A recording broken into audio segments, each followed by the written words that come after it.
ചലച്ചിത്ര വികസന കോർപ്പറേഷൻ ചെയർമാനും ജെ.സി. ഡാനിയൽ പുരസ്കാര ജേതാവുമായ ഷാജി എൻ കരുൺ അന്തരിച്ചു. തിരുവനന്തപുരത്ത് അല്പം മുമ്പാണ് അദ്ദേഹത്തിന്റെ അന്ത്യം സംഭവിച്ചത്. ഛായാഗ്രാഹകനായി മലയാള സിനിമയിലേക്ക് കടന്നുവന്ന ഷാജി എൻ കരുൺ പിന്നീട് നിരവധി ചിത്രങ്ങൾ സംവിധാനം ചെയ്തു. ദേശീയ അന്താരാഷ്ട്ര തലങ്ങളിൽ മലയാള സിനിമയെ തന്നെ അടയാളപ്പെടുത്തുന്നതിൽ ഷാജി എൻ കരുൺ വഹിച്ച പങ്ക് തീരെ ചെറുതല്ല. 88-ലാണ് പിറവി എന്ന അദ്ദേഹത്തിന്റെ ആദ്യ ചിത്രം അദ്ദേഹം സംവിധാനം ചെയ്യുന്നത്. ആദ്യ ചിത്രം തന്നെ ക്യാൻ ഫിലിം ഫെസ്റ്റിവലിൽ പ്രദർശിപ്പിക്കപ്പെടുകയും അതിനു പുറമെ ക്യാനു പുറമെ മറ്റ് 7ഓളം ചലച്ചിത്ര മേളകളിൽ പ്രദർശിപ്പിക്കപ്പെടുകയും ചെയ്തു. 31 പുരസ്കാരങ്ങളാണ് ആ ചിത്രത്തെ മാത്രം തേടിയെത്തുകയും ചെയ്തത്. പിന്നാലെ സ്വം എന്ന ചിത്രം, അതും ഈ നിലയിൽ തന്നെ ക്യാനിലടക്കം വലിയ നേട്ടങ്ങൾ ഉണ്ടാക്കുകയും വളരെ സജീവമായി സമൂഹത്തിൽ ചർച്ച ചെയ്യപ്പെടുകയും ചിത്രമായി മാറി. പിന്നീട് വാനപ്രസ്ഥം പോലുള്ള ചിത്രങ്ങൾ, കുട്ടി സ്ട്രാങ്ക് പോലെയുള്ള ചിത്രങ്ങൾ, അങ്ങനെ സമൂഹവുമായി കലയിലൂടെ സംവദിക്കുക എന്ന വലിയ ഉത്തരവാദിത്വം കലാജീവിതത്തിലുടനീളം ഏറ്റെടുത്ത ചലച്ചിത്രകാരൻ കൂടിയായിരുന്നു ഷാജി എൻ കരുൺ എന്നുള്ളതാണ്. പിന്നീട് ഈ ചലച്ചിത്ര വികസന കോർപ്പറേഷൻ്റെ തലപ്പത്തേക്ക് എത്തുന്നു.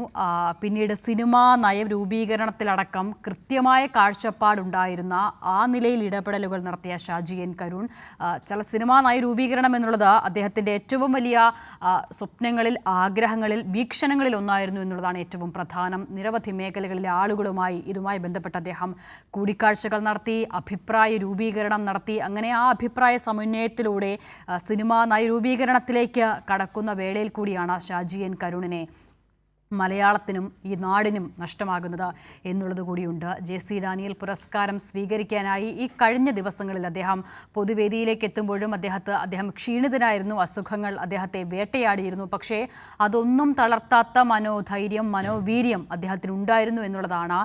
ഏറ്റവും അവസാനം സിനിമാ മേഖലയുമായി ബന്ധപ്പെട്ട് ഉയർന്ന വിഷയങ്ങളിൽ പോലും വളരെ വ്യക്തമായ അഭിപ്രായങ്ങൾ നടത്താനും വിശദമായ പ്രതികരണങ്ങളിലേക്ക് കടക്കാനും ഷാജി എൻ കരുണിനെ പ്രേരിപ്പിച്ചത് എന്നുള്ളതാണ് ഏറ്റവും പ്രധാനപ്പെട്ട കാര്യം. സിനിമയെ പ്രൊഫഷണലായി സമീപിച്ച സംവിധായകനായിരുന്നു, ഛായാഗ്രാഹകനായിരുന്നു. കൊല്ലം പോലെ ഒരു ജില്ലയിൽ നിന്നും വളരെ സാധാരണമായ ജീവിത പരിസരങ്ങളിലൂടെ വളർന്നു വന്ന് പിന്നീട് സിനിമാ മേഖലയെ പ്രൊഫഷണലായി പഠിക്കുകയും ആ പ്രൊഫഷണലിസം സിനിമാ ജീവിതത്തിലുടനീളം പുലർത്തുകയും ചെയ്ത ഷാജി എൻ കരുൺ മലയാളത്തിന് ഒരു കാലത്തും മറക്കാനാകാത്ത നിരവധി ചിത്രങ്ങളാണ് സമ്മാനിച്ചത്. ഛായാഗ്രാഹകൻ എന്ന നിലയിലും സംവിധായകൻ എന്ന നിലയിലും സമ്മാനിച്ചത്.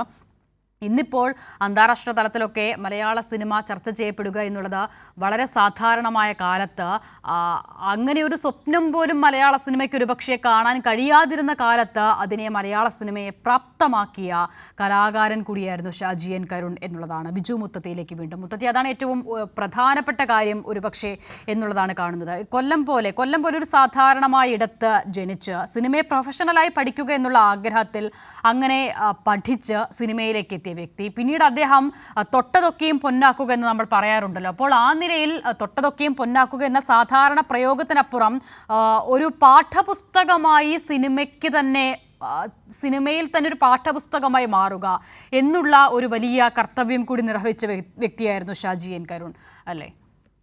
തീർച്ചയായും സിനിമ എന്ന ഒരു കലയെ അതിനെ സമഗ്രാർത്ഥത്തിൽ കാണുമ്പോൾ അതിൻ്റെ സംവിധാനമായാലും അതിൻ്റെ ഛായാഗ്രഹണമായാലും ഒക്കെ ആ ഒരു ദൃശ്യമാധ്യമത്തിനെ സമഗ്രാർത്ഥത്തിൽ അറിഞ്ഞ ഒരു കലാകാരൻ തന്നെയായിരുന്നു ഷാജി എൻ കരുൺ എന്ന് തോന്നുന്നു. കാരണം അദ്ദേഹത്തിൻ്റെ 40ഓളം സിനിമകളുടെ ഭാഗവാക്കായിട്ട് ക്യാമറാമാനായിട്ടും സംവിധായകനായിട്ടും അദ്ദേഹമുണ്ട്. അതോടൊപ്പം തന്നെ അദ്ദേഹത്തിൻ്റെ സിനിമകൾ ഒരുപക്ഷെ മലയാള സിനിമയെ മാത്രമല്ല ഇന്ത്യൻ സിനിമയെ കൂടി ലോക ഭൂപടത്തിൽ അടയാളപ്പെടുത്തുന്നു എന്ന് വേണമെങ്കിൽ നമ്മൾ പറയണം. ക്യാൻ ഫെസ്റ്റിവലിൽ അദ്ദേഹത്തിൻ്റെ സിനിമ എത്തുന്നത് മലയാളത്തെ പ്രതിനിധീകരിച്ച് മാത്രമല്ല, ഇന്ത്യയുടെ കൂടി എൻട്രി എന്ന നിലയിൽ തന്നെയാണ്. ആ അർത്ഥത്തിൽ അദ്ദേഹത്തിൻ്റെ ആദ്യ സിനിമ തന്നെ 70ഓളം വിദേശ മേളകളിൽ കാണിക്കുകയുണ്ടായി, 70ഓളം വിദേശ മേളകളിൽ ഇടം നേടുകയുണ്ടായി. അത്തരത്തിലൊരു മലയാള സിനിമയുടെ ഒരു ലോകസഞ്ചാരം, ഇത്രയേറെ വിസ്തരിച്ച് മലയാള സിനിമയുടെ ഒരു ലോകസഞ്ചാരം നടക്കുന്നത് ഒരുപക്ഷെ 80കളുടെ അവസാനം ഷാജിയുടെ പിറവിയിലൂടെയാണ്. ആ സിനിമയുടെ ഒരു ചരിത്രവും കേരള രാഷ്ട്രീയത്തിലെ ഒരു ഇരുണ്ട കാലത്തേക്ക് കേരളത്തിൻ്റെയും ഇന്ത്യയുടെയും ജനാധിപത്യ ധ്വംസനത്തിൻ്റെ ഒരു ജനാധിപത്യത്തിൽ കറവീഴുന്ന അടിയന്തരാവസ്ഥയുടെ കാലത്തെ ഓർമ്മിപ്പിക്കുന്ന തരത്തിൽ ഉള്ള ഒരു സിനിമയാണ് പിറവി. നമ്മുടെ മനസ്സിൽ നിന്ന് ഒരിക്കലും മാഞ്ഞു പോകാത്ത ആ ഒരു അച്ഛൻ്റെ അലച്ചിൽ, പിറവിയിലെ പ്രേംജിയാണ് ആ ഒരു അസാധ്യമായ ആ സിനിമയെ മികവുറ്റതാക്കിയ ഒരു അഭിനയ പ്രതിഭ കൂടിയാണ്. ഒപ്പം തന്നെ അദ്ദേഹത്തിൻ്റെ ദൃശ്യ മികവ് നമുക്കറിയാം.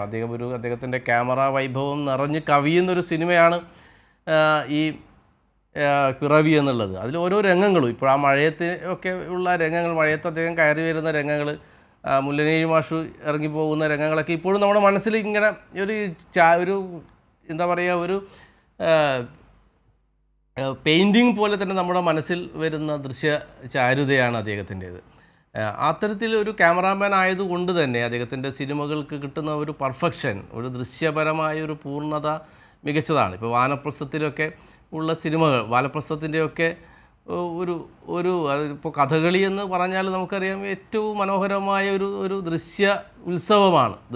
നമ്മുടെ കണ്ണിൻ്റെ ഒരു വലിയ ഉത്സവമാണ് കഥകളി എന്ന് പറയുന്നത്. അതിൻ്റെ ഒരു നിറവും കളറും ഒക്കെ ദീപവും വേഷവും അതൊക്കെ അഭിനയവും ഒക്കെ നിറഞ്ഞു നിൽക്കുന്ന ഒരു കഥകളി നടൻ്റെ മനസ്സിലൂടെ അദ്ദേഹത്തിൻ്റെ ഒരു തരം സംഘർഷങ്ങളിലൂടെ അത് അസാധ്യമായി മോഹൻലാൽ എന്ന നടനിലേക്ക് ഉൾച്ചേർത്തുകൊണ്ട് ആ സിനിമ ഒരു അസാധ്യമായ അനുഭവമാക്കിയത് ഇദ്ദേഹത്തിൻ്റെ ഈ ഒരു ദൃശ്യ ബോധമാണ്.